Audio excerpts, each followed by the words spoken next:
So in a lot of churches, they teach us that we're born with original sin. And here at All Souls, we believe that they're half right. They got one word right, original. We believe that everybody is born original, one of a kind, irreplaceable.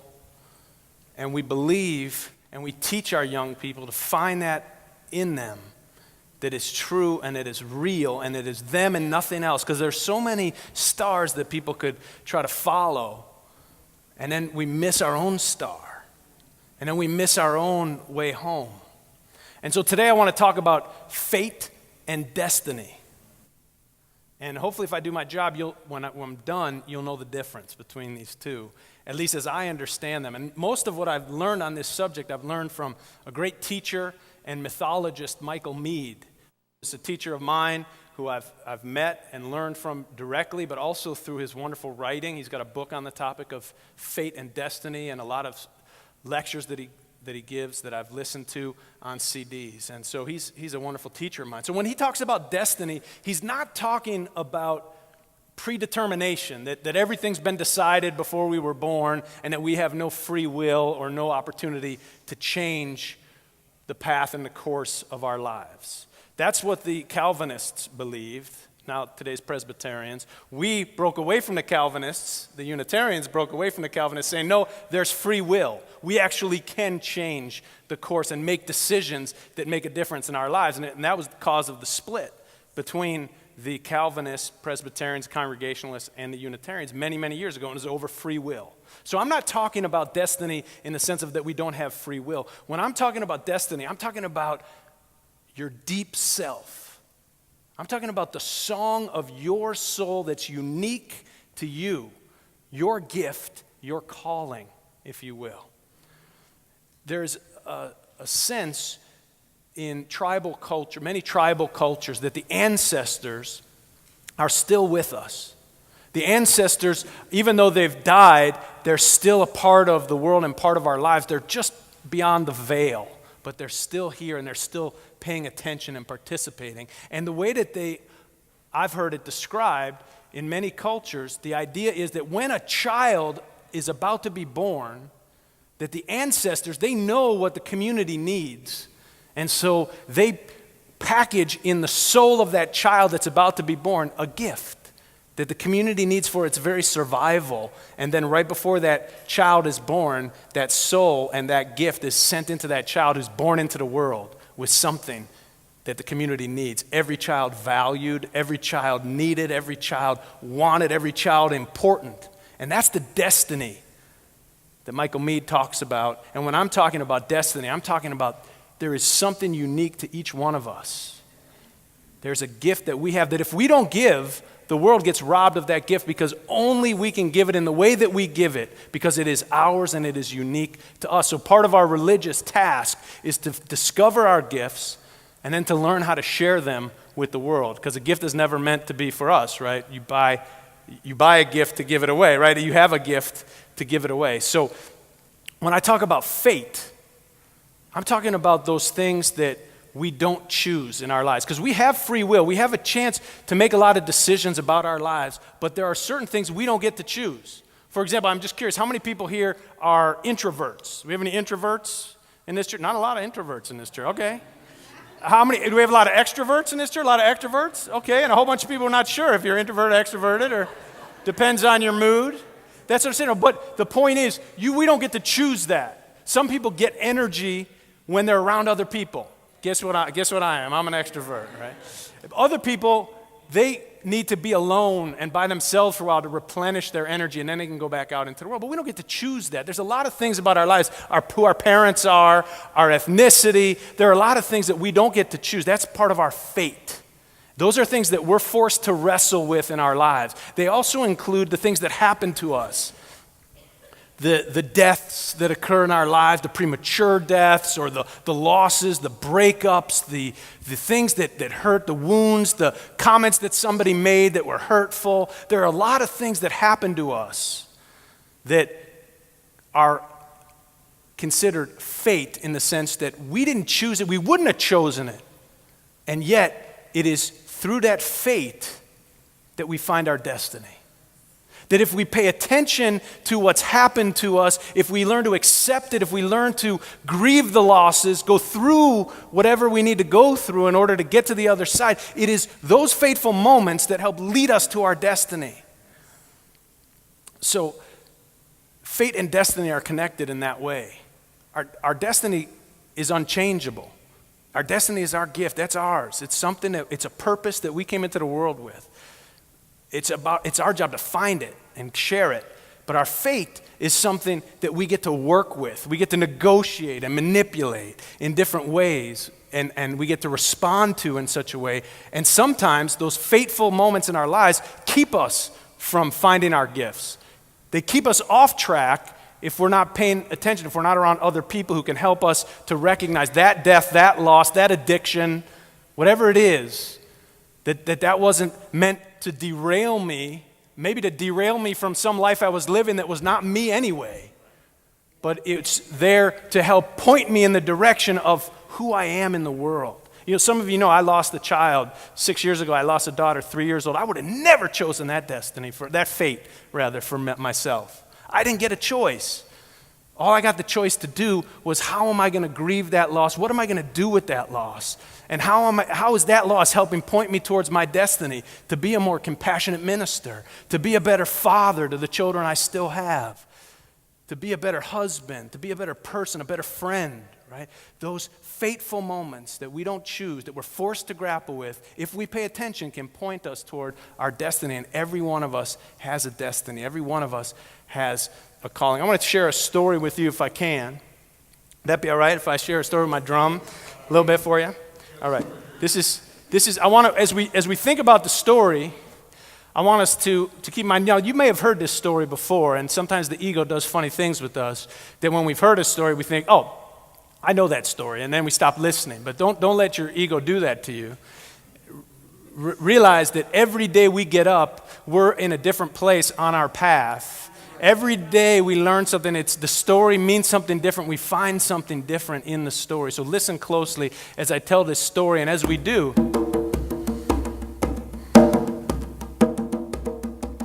I want us to think of the 5 directions. I want us to think of the east where all things are born. And I want us to think of the north where trouble comes from. And I want us to think of the south where we know we can always find a friend. And I want us to think of the west where things go to end. And I want to think of the 5th direction, the direction where our dreams come from. The direction where the stories come from. The direction where our destiny comes from.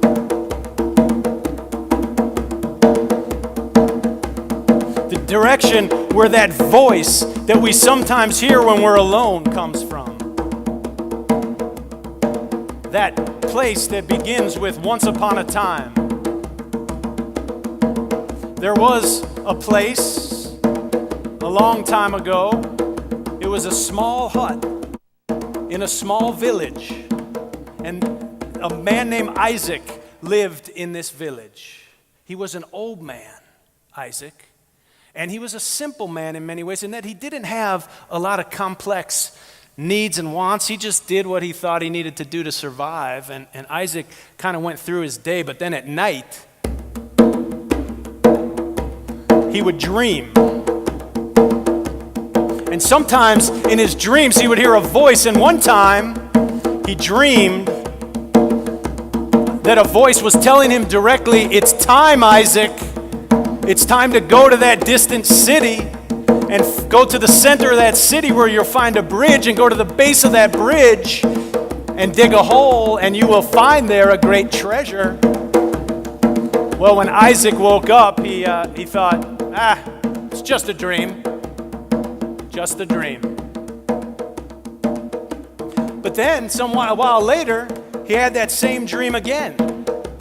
This time he thought, gosh, a second time, maybe I should tell somebody about it. So he told some of his friends about his dream. You know what they said? They said, "Oh, Isaac, come on, you know, dreams don't mean anything. Don't be foolish."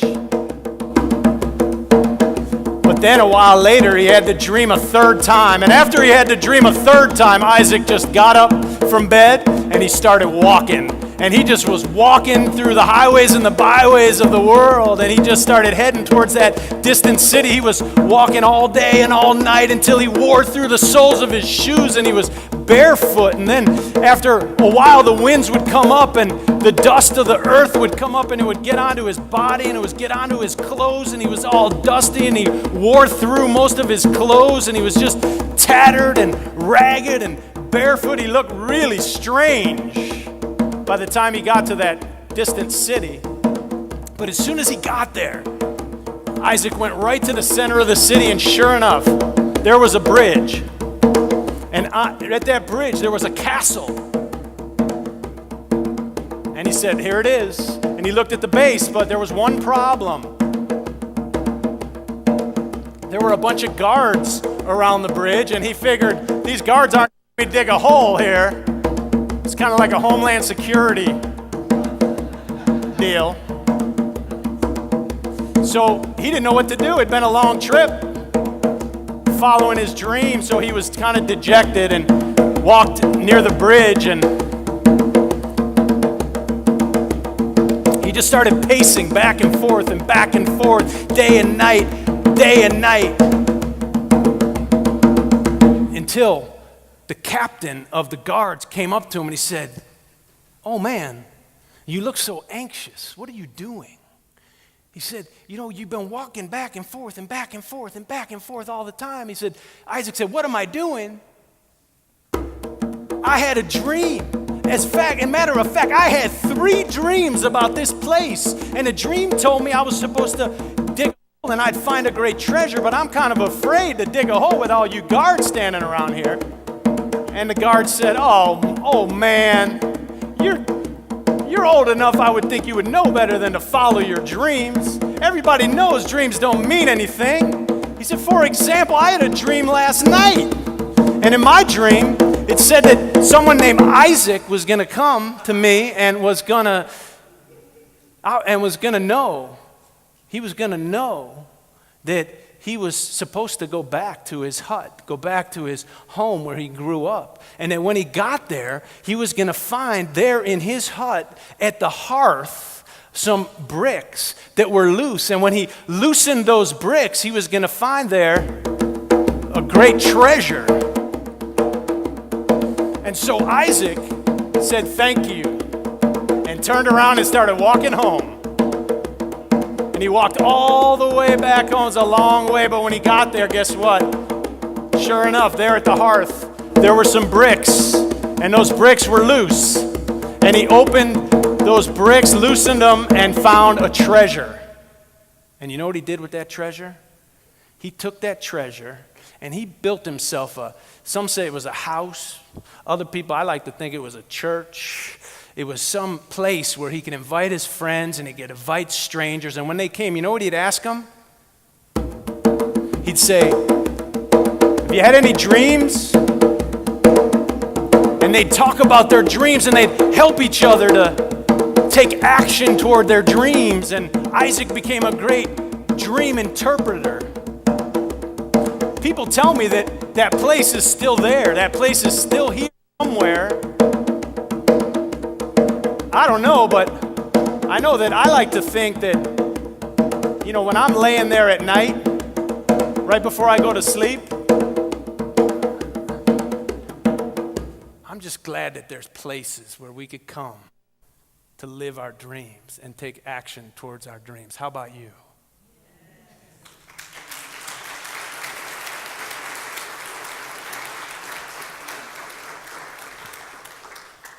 The reason I wanted to share this story with our graduates is because sometimes it's something that seems foolish, but we know in our heart it's what we need to do. And even though our friends, maybe our family and other people who we know and we trust say, "Don't do that. Are you crazy? That's not right." But we know, we could just feel that it's what we're meant to do. It's where we're meant to head. And that sometimes that's what leads us towards our destiny. Sometimes it's some person who we don't even know. Something that they say, someone maybe we don't even trust who can help us to connect with what's real within us. And the hearth where he finds that treasure, at the hearth or heart. It's a symbol for the heart.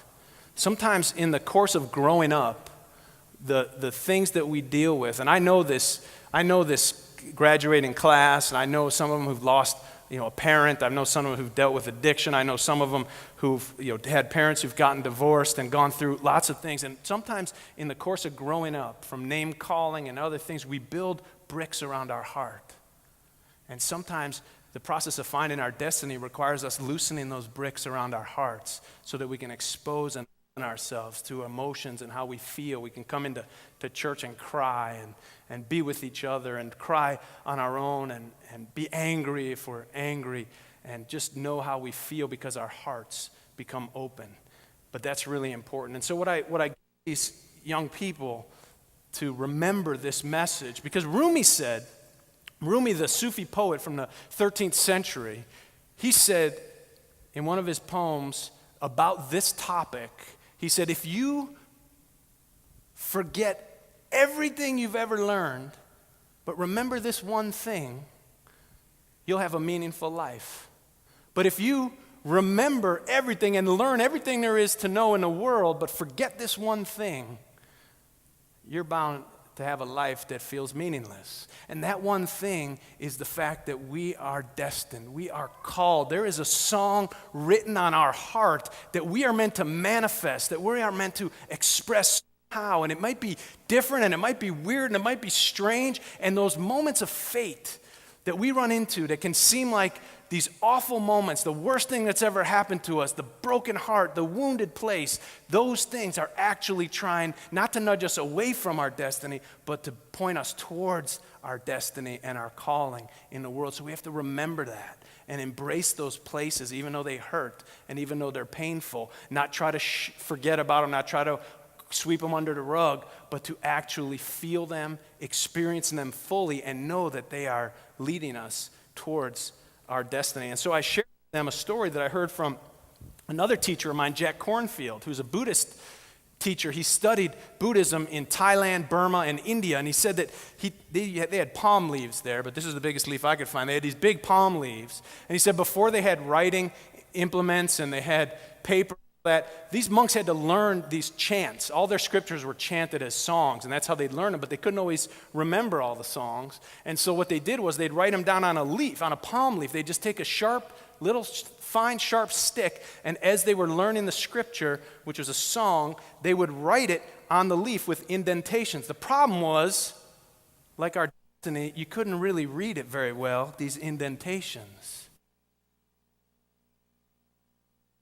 Some ash, and they'd rub the ash into the leaf, and after they rubbed the ash into the leaf long enough, all of a sudden the song would appear.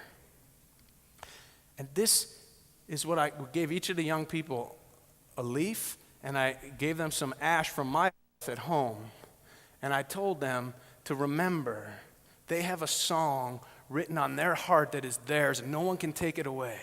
And that their job is to live that out in the world, because if they don't, no one else can. And the world and the community loses out. So they need to find that place and remember that it's the ash that comes from those burn up places, those hard, painful places that go through the fire of difficulty in our lives. It's that ash that we need in order to sometimes to find our song. So I told them straight that your ash is going to get burned up when you get out in the world.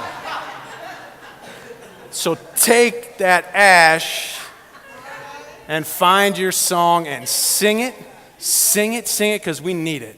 And I told them we love them, and wherever they go, they know that this is home. This is one of their homes on this earth, on this planet. They can always come back, or no matter what they've done, no matter what they believe, no matter where they go off to. It's nice to know that in this beautiful and fierce world and life of ours, that we have a place that we can always come back to that's home. And for us, one of those places is called All Souls, and it's right here, and it lives eternally. Amen.